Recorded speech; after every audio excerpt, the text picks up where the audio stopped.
শৃঙ্খলা ভঙ্গের অভিযোগে সীতাকুণ্ড বিএনপির ৩ নেতার পদ স্থগিত।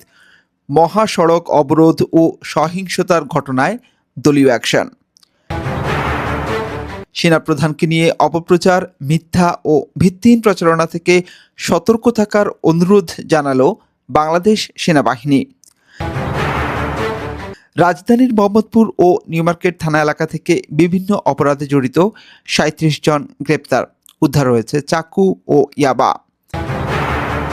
ধানমন্ডিতে কার্যকর নিষিদ্ধ ঘোষিত আওয়ামী লীগের মশাল মিছিল থেকে একজন গ্রেপ্তার। পুলিশি হেফাজতে সুজিত রঞ্জন সরকার। বাংলাদেশ সীমান্তে ভারতের নতুন সামরিক ঘাঁটি। উত্তর দিনাজপুর ও আসামের ধুবড়ীতে স্টেশন গড়ে তোলার রিপোর্ট। আসন্ন নির্বাচনের ইমেজ, ভোট প্রচারে উৎসবের আমেজ এখন রাজধানী জুড়ে। হিন্দু ভোট ব্যাংক নজর জামায়াতের, ভিন্ন ধর্মের অনুসারীদের নিয়ে কাজ করার কেন্দ্রীয় নির্দেশনা। হজরত শাহজালাল আন্তর্জাতিক বিমানবন্দরে লাগেজ চোর সিন্ডিকেট বেপরোয়া।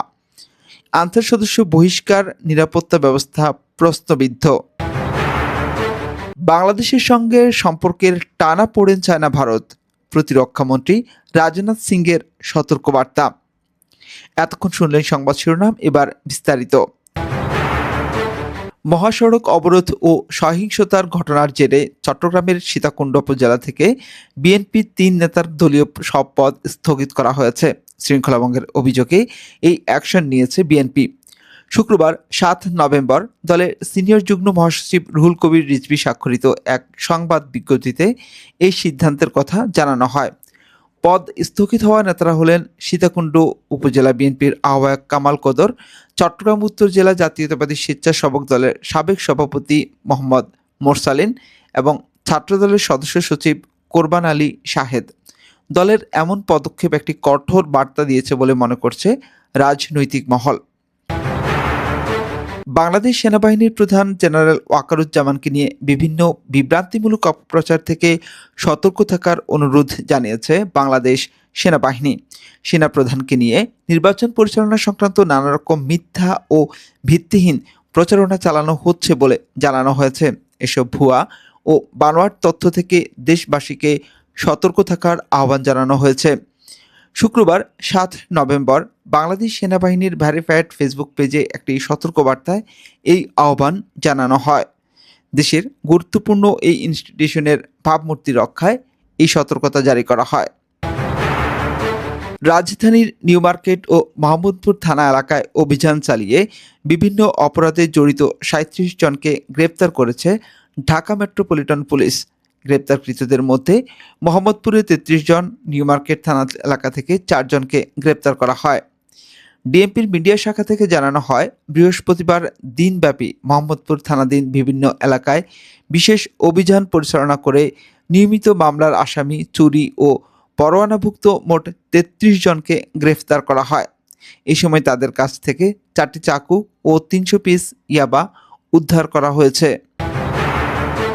রাজধানীর ধানমন্ডি এলাকায় কার্যকর নিষিদ্ধ ঘোষিত আওয়ামী লীগের মশাল মিছিল থেকে সুজিত রঞ্জন সরকার নামে একজনকে গ্রেফতার করেছে পুলিশ। শুক্রবার রাতে পৌনে ৮টার দিকে ধানমন্ডি শঙ্করের প্রধান সড়কে আওয়ামী লীগ ও এর অঙ্গ সংগঠনের অর্ধশতাধিক নেতাকর্মী মশাল মিছিল করে। মিছিলটি আবাহনী মাঠের দিকে যাওয়ার সময় কয়েকটি ককটেল বিস্ফোরণের সংবাদ পাওয়া যায়। ঘটনার সময় সুজিত রঞ্জন সরকার নামে একজনকে হাতে নাতে গ্রেফতার করে ধানমন্ডি থানা পুলিশ। ২০২৪ সালের ৫ আগস্টের পর থেকেই বাংলাদেশ ভারত সম্পর্কে টানাপোড়েন চলছে। এই অস্বস্তিকর পরিস্থিতির মধ্যেই ভারত নতুন করে পশ্চিমবঙ্গের উত্তর দিনাজপুর জেলায় একটি নতুন সামরিক ঘাঁটি চালু করেছে। একই সঙ্গে আসামের ধুবড়ীতে একটি নতুন সেনা স্টেশন গড়ে তুলেছে। ভারতীয় সংবাদ মাধ্যম ডেকান ক্রনিকেলের এক প্রতিবেদনে এই তথ্য জানিয়েছে। সীমান্ত এলাকায় ভারতের এমন সামরিক তৎপরতা কূটনৈতিক মহলে নতুন আলোচনার জন্ম দিয়েছে। আসন্ন জাতীয় সংসদ নির্বাচনের আমেজ শুরু হয়ে গেছে। প্রায় ২ দশক পর এমন স্বাধীন নির্বাচনী পরিবেশ মানুষ যেন নতুন করে প্রাণ ফিরে পেয়েছে। শহরের ধীরে ধীরে রঙিন ব্যানার, ফেস্টুনে এবং প্রার্থীদের পোস্টারে ভরে উঠছে। রাস্তার মোড়ে মোড়ে মাইকের প্রচারণা ও সামাজিক যোগাযোগ মাধ্যমেও নির্বাচনী প্রচারণা নজরে পড়ছে। এবারের নির্বাচন একটি নতুন ও স্বচ্ছ পরিবেশে অনুষ্ঠিত হচ্ছে বলে ভোটাররা আশাবাদী।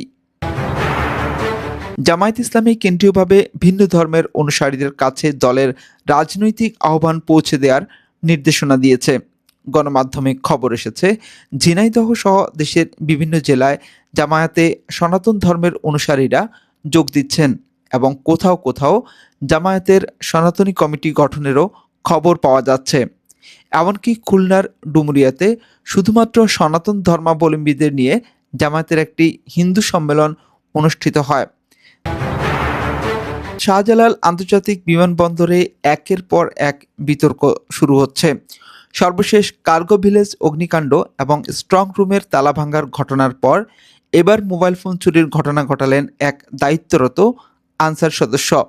তার পোশাকের ভেতরে লুকানো অবস্থায় পুরনো মডেলের 15টি বাটন মোবাইল ফোন জব্দ করা হয়। ঘটনা জানার পর ওই আনসার সদস্যকে বাহিনী থেকে বহিষ্কার ও কালো তালিকাভুক্ত করা হয়েছে। ভারতের প্রতিরক্ষা মন্ত্রী রাজনাথ সিং জানিয়েছে, নয়াদিল্লি বাংলাদেশের সঙ্গে সম্পর্কে টানাপোড়েন চায় না। একই সঙ্গে তিনি বাংলাদেশের অন্তর্বর্তী সরকারের প্রধান উপদেষ্টা অধ্যাপক মোহাম্মদ ইউনূসকে বক্তব্যের ক্ষেত্রে আরও সতর্ক থাকার আহ্বান জানিয়েছেন। ভারতের নেটওয়ার্ক 18 গ্রুপের প্রধান সম্পাদক রাহুল যোশীকে দেওয়া এক এক্সক্লুসিভ সাক্ষাৎকারে রাজনাথ সিং একথা বলেন। তিনি বলেন, ভারত যে কোনো ধরনের চ্যালেঞ্জ মোকাবেলা করতে সক্ষম, তবে আমাদের লক্ষ্য সবসময় প্রতিবেশী দেশগুলোর সঙ্গে সুসম্পর্ক বজায় রাখা। প্রিয় দর্শক, এ ছিল এখনকার মতো সর্বশেষ সংবাদ। আপডেট সব খবর পেতে